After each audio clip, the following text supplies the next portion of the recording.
Hello guys, आज हम अपना नया चैप्टर स्टार्ट कर रहे हैं ऑफेंसेस एंड पेनल्टीज़। इसमें हम हमारे पहले देखेंगे कि बैकग्राउंड क्या है और इसका थोड़ा सा टॉपिक करेंगे और इसको हम पार्ट्स में बनाएंगे। ठीक है, फर्स्ट हमारा है इसमें बैकग्राउंड। देखो, for effective implementation of any law, किसी भी कानून को इफ़ेक्टिवली इम्प्लीमेंटेशन कब होता है, there should be provisions to take strict action against the offenders. जब इनके द्वारा स्ट्रिक्ट एक्शंस लिए जाते हैं ऑफेंडर्स के लिए, जो ऑफेंडर्स होते हैं, जो इनके रूल्स को ब्रेक करते हैं, जो इन्होंने प्रोविजंस बनाई है ना, तो उनको वो फॉलो नहीं करते, जबकि वो प्रोविजंस इम्प्लीमेंट हो चुकी हैं अकॉर्डिंग टू लॉ, तो हमें उसे फॉलो करना चाहिए। ठीक है, तो ये क्या करते हैं कि उनके अगेंस्ट स्ट्रिक्ट एक्शन लेते हैं जो ऑफेंडर्स को फॉलो नहीं करते। Every law has provisions regarding offences and corresponding penalties. Her law की अपनी अपनी प्रोविजंस हैं ऑफेंसेस के रिलेटेड और उसके लिए पेनल्टीज़ भी हैं for proper implementation of that law, ताकि जो हमारा ये कानून है प्रॉपरली इम्प्लीमेंट हो सके। Same in the case with GST act, same ऐसे ही जीएसटी के एक्ट के साथ हैं, where proper punitive provisions have incorporated, जहाँ हमारी प्रॉपर प्रोविजंस हैं जो कि रजिस्टर्ड हुई हैं, जो हमारे रूल्स होते हैं ना, हम उनको भी रजिस्टर्ड करवाते हैं। टू पनिश ऑफेंडर्स, कि ये रूल्स हैं, इनके इन्हीं रूल्स के अंडर हम ऑफेंडर्स को पनिश करेंगे। As to ensure proper implementation of the act, background में ये क्या है कि ये किस लिए बनाया जाता है कि ताकि ऑफेंडर्स को पनिशमेंट दे सके जो कि हमारे रूल्स को फॉलो नहीं करते। अब देखना है हमारे ऑफेंडर्स या ऑफेंस क्या होते कौन है।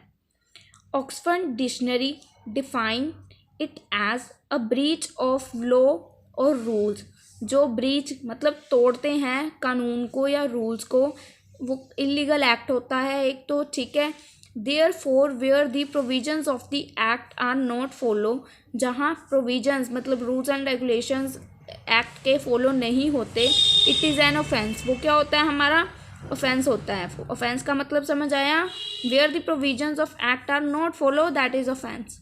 ठीक है, provisions regarding offence and penalties are given under section 122 to section 138। जो भी इसके regarding provisions rules and regulations हैं ऑफेंसेस एंड पेनल्टीज़ के, वो सेक्शन 122 से लेके 138 तक दिए गए हैं, जो हमारा ये चार्ट है। हम अभी नेक्स्ट देखेंगे। ठीक है, बहुत ईजी लिखा हुआ है, अगर समझ आ जाए तो वेल एंड गुड है, नहीं आए तो कमेंट में बता देना।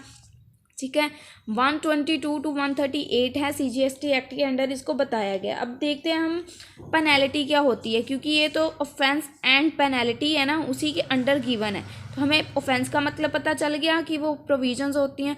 अब पेनल्टी क्या है, Oxford dictionary define it as a punishment. ये एक पनिशमेंट होती है, punishment impose for breaking law. जैसे हमने रेड लाइट क्रॉस कर दी तो उसके लिए हमें पनिशमेंट या फाइन भरना पड़ता है, that is penalty. Punishment impose for breaking law, rules और contracts. There are 2 type of penalties under GST act. इसके अंदर 2 टाइप की पेनल्टीज़ हैं जीएसटी के अंदर। फर्स्ट है हमारी सिविल लाइबिलिटी। सिविल लाइबिलिटी कौन सी होती है, फाइनेंशियल पेनल्टी और फाइन। फर्स्ट फाइनेंशियली पेनल्टी लगती है हमारे ऊपर। दूसरी कॉन्सिफिकेशन ऑफ गुड्स, गुड्स को जब्त कर लिया जाता है। जैसे एक्टिवा को हमारे जब्त कर लेते हैं ना वो लोग, कि अब आपने एक्टिवा नहीं वापस करनी हमने आपकी, या फाइन। सेकंड होता है कॉन्सिफिकेशन, जब्त कर लेना चीज़ को हमारी, जब्त। ठीक है, देन सेकंड है क्रिमिनल लाइबिलिटी। क्रिमिनल लाइबिलिटी में क्या होता है, प्रोसिक्यूशन एंड इम्प्रिजनमेंट। इम्प्रिजनमेंट तो आपको पता है जेल, और प्रोसिक्यूशन होता है जो प्रोसिक्यूशन हमारी ऑपोजिट पार्टी जो भी डिफेंस अपने बताती है कि ये हुआ है, तो उसमें कोर्ट सारे दोनों साइड की बात सुन के उसके ऊपर अपना सजेशन देता है, दैट इज़ प्रोसिक्यूशन। अब हम देखेंगे इसके अंडर ऑफेंसेस अंडर जीएसटी, जो हमने देखे थे पीछे ऑफेंसेस और पेनल्टी का जो चार्ट था वो देखेंगे हम इसके अंडर। ठीक है, फॉर इफेक्टिव इम्प्लीमेंटेशन, जीएसटी को इफेक्टिवली इम्प्लीमेंट करने के लिए the provisions regarding offence and penalties are given under section 122 to section 138। That is पीछे भी हमने लिखा था यहाँ पे सेक्शन 122 टू 138। ठीक है, ध्यान से समझना, वही रिपीटेड है, आपको समझ आ जाएंगे और सेक्शन पढ़ते पढ़ते याद हो जाएंगे। Following are the offences and their corresponding penalties under GST act. जो हम नीचे पढ़ेंगे अब ये सारे इसके ऑफेंसेस हैं और पेनल्टीज हैं। ठीक है, उसके बाद अब देखते हैं हम हमारे ऑफेंसेस और पेनल्टीज़। ऑफेंसेस मतलब हमने क्या जुर्म कर रहे हैं और उसके ऊपर हमें क्या पेनल्टी लगेगी। फर्स्ट हम स्टार्ट करें, हमने क्या बोला था, सेक्शन 122 से 138 के बीच बीच में ही हमारे सारे सेक्शंस आएंगे। एक सेक्शन है 47, इसके अलावा बाकी सारे 122 से लेके 138 के अंडर आ रहे हैं, ठीक है। एक सेक्शन हम कर रहे हैं आउट ऑफ दिस, बाकी सब इसी के अंडर है। इफ़ रजिस्टर्ड पर्सन, अगर कोई रजिस्टर्ड पर्सन है, fail to furnish details of outward और इनवर्ड सप्लाई, कोई रजिस्टर्ड पर्सन है बट वो अपनी डिटेल्स फिल करना बिल में या किसी भी चीज़ में भूल गया है, सप्लाई कर दी उसने गुड्स की बट उसके अंदर अपनी डिटेल्स ही नहीं भरी, अपना जीएसटी नंबर ही नहीं भरा, ठीक है, तो उसके लिए उसको पेनल्टी क्या हो सकती है, late fee of ₹100 for every day, 100 rupees every day के हो सकते हैं। ड्यूरिंग सच फेलियर कंटिन्यू, और वो अगर उसको अभी भी पे ही नहीं कर रहा, कंटिन्यू जाई जा रहा है, तो उसका वो मैक्सिमम बढ़ के कितने तक हो सकता है, 5000 तक हो सकता है, ठीक है। सेकंड आता है हमारा, अब हम अपने सेक्शन शुरू कर रहे हैं 122 से लेके 138 के बीच बीच में ही रहेंगे। सेक्शन 122 सबसेक्शन 1 सबसेक्शन 1 है, ठीक है। Any offences out of 21 offences given under section 122 subsection 1, इसके अंडर हमारे पास 21 ऑफेंसेस हैं, मतलब 21 ऐसे केसेस हैं जिसके अंडर हमें ये होते हैं, बट हम इसमें से कुछ 5-6 पॉइंट्स देखेंगे, बस ज़्यादा नहीं देख रहे हैं, ठीक है। इसमें से जितने भी पॉइंट्स हैं उसके ऊपर यही पेनल्टी अप्लाई होती है। 21 ऑफेंसेस है और 21 के ऊपर 10,000 वाली ही पेनल्टी अप्लाई होती है, 10,000 और amount of tax involve whichever is higher, जो भी मतलब अगर टैक्स का अमाउंट है या 10,000 है, दोनों में से जो भी ज़्यादा होएगा वही हमारी पेनल्टी होएगी। 21 ऑफेंसेस हैं, इसमें से हम कुछ पढ़ रहे हैं। पहली देखो, सप्लाई गुड्स कर रहा है, उसने गुड्स की सप्लाई कर दी बट उसने उसका बिल इशू नहीं किया, तो उसे ये पेनल्टी लगेगी। सप्लाई गुड्स और service without issuing invoice, but invoice ने इशू किया तो उसे ये पेनल्टी लगेगी। सेकंड है हमारा इशूइंग एनी इनवॉइस, उसने इनवॉइस बिल इशू कर दिया पर उसके बदले उसने कोई ना सप्लाई की ना गुड्स की, मतलब फेक बिल इशू कर दिया, ठीक है। सेकंड हो गया collecting any amount as tax, कोई भी अमाउंट टैक्स के बोल के कि टैक्स है कलेक्ट कर लिया बट उसको आगे गवर्नमेंट को पे ही नहीं किया, but fail to pay the same amount to the government, ठीक है। उसके बाद fraudulently obtain refund of tax, refund मतलब टैक्स को रिफंड ले लिया जानबूझ के, फ्रॉडल्टली मतलब वो गुनाह करने के ही इरादे से कर रहा था, उसने जानबूझ के, उसके अंडर भी पेनल्टी वही है। फेलिंग टू ऑब्टेन, उसने रजिस्ट्रेशन ही नहीं करवाई, फेल हो गया उसमें रजिस्ट्रेशन करवाने में, देन उसको पेनल्टी सेम लगेगी। Furnish any false information at the time of applying for registration, जब वो रजिस्ट्रेशन करवा रहा है उस टाइम पे उसने कोई फॉल्स इंफॉर्मेशन उनको बताई रजिस्ट्रेशन करवाते समय, जैसे अपना एड्रेस गलत बता दिया या फ़ोन नंबर गलत बता दिया, देन वो पेनल्टी के अंडर आता है। और मोर अदर्स हैं इसके एक्सेट्रा, काफ़ी सारे पॉइंट्स हैं, मतलब हमने जैसे देखे टोटल 21 ऑफेंसेस है, तो हम नॉट पॉसिबल कि हम सब करेंगे, तो हमने कुछ पॉइंट्स इसमें से जो हमें ईजी लगे हमने उठाए हैं। अगर आपको मोर करने हैं तो आप कर सकते हो, ठीक है। देन नेक्स्ट हमारा आता है section 122 to subsection 9, section 122 to subsection A, 121 किया ना हमने, 122 के अंदर हमने 1 सबसेक्शन 1 किया, अब हम 122 के अंदर सबसेक्शन 2 के अंदर सबसेक्शन ए है। सबसेक्शन 2 के अंदर ना जो है उसके अंदर मतलब 2 पॉइंट्स हैं ए एंड बी, तो इसको हमने सब 122 के अंदर सबसेक्शन 2 ही था, 1 के बाद आएगा, ये 1 था, उसके बाद 2 आया, बट 2 के अंडर 1 ए एंड बी है, ठीक है। देखते हैं इसमें 2 केसेस हो सकते हैं, एक तो वो बंदा फ्रॉड कर रहा है, एक वो नहीं कर रहा। देखो रजिस्टर्ड पर्सन फ्रॉडल्टली, जो रजिस्टर्ड पर्सन है वो जानबूझ के फ्रॉडल्टली कर रहा है, फ्रॉड कर रहा है, चाहता है कि मैं फ्रॉड करूं।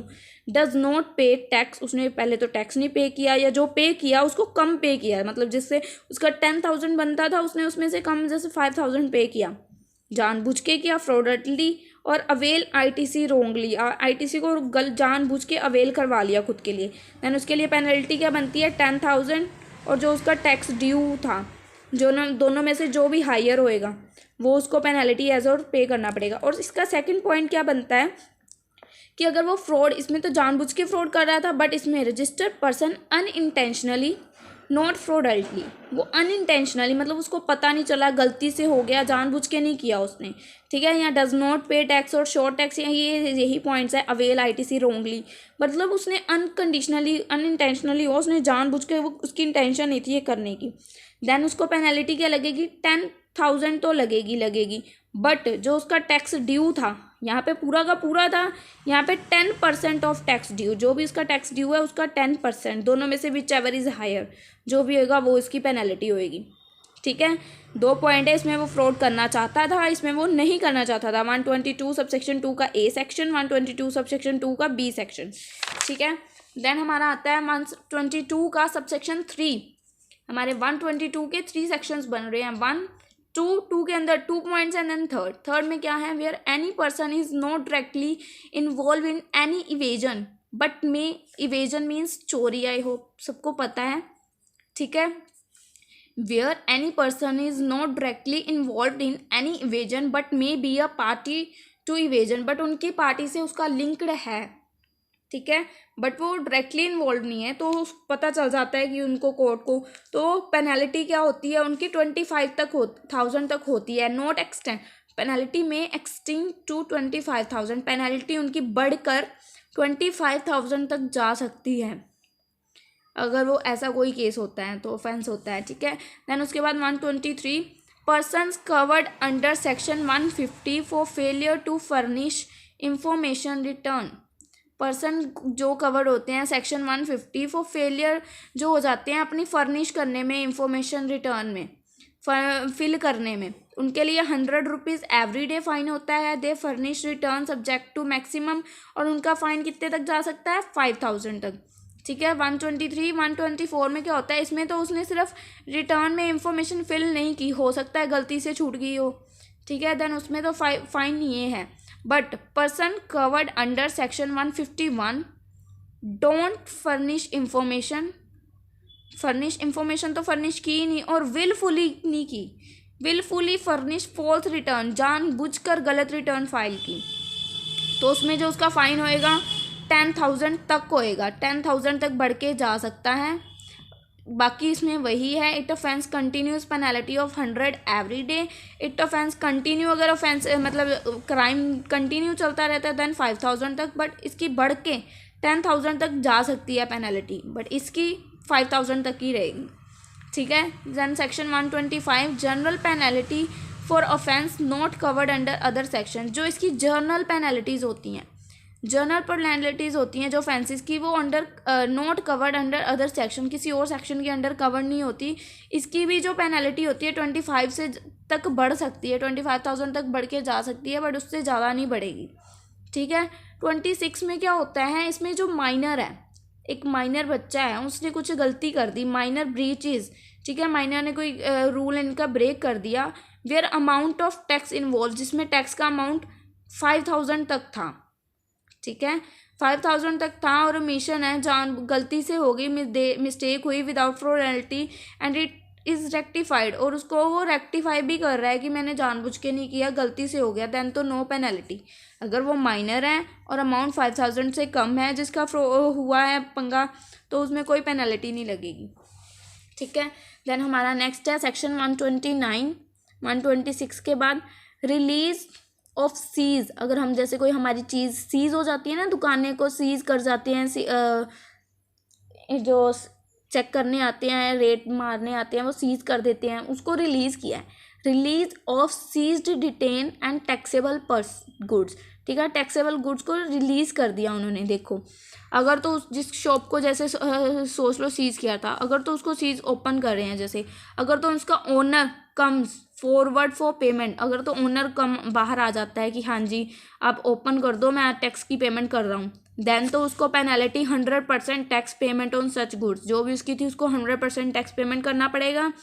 इफ़ एग्जम्प्टेड गुड्स, और अगर एग्जम्प्टेड गुड्स हैं देन उसके ऊपर पेनल्टी कितनी लगेगी, 2% ऑफ वैल्यू ऑफ गुड्स और 25,000 विच एवर इज लेस,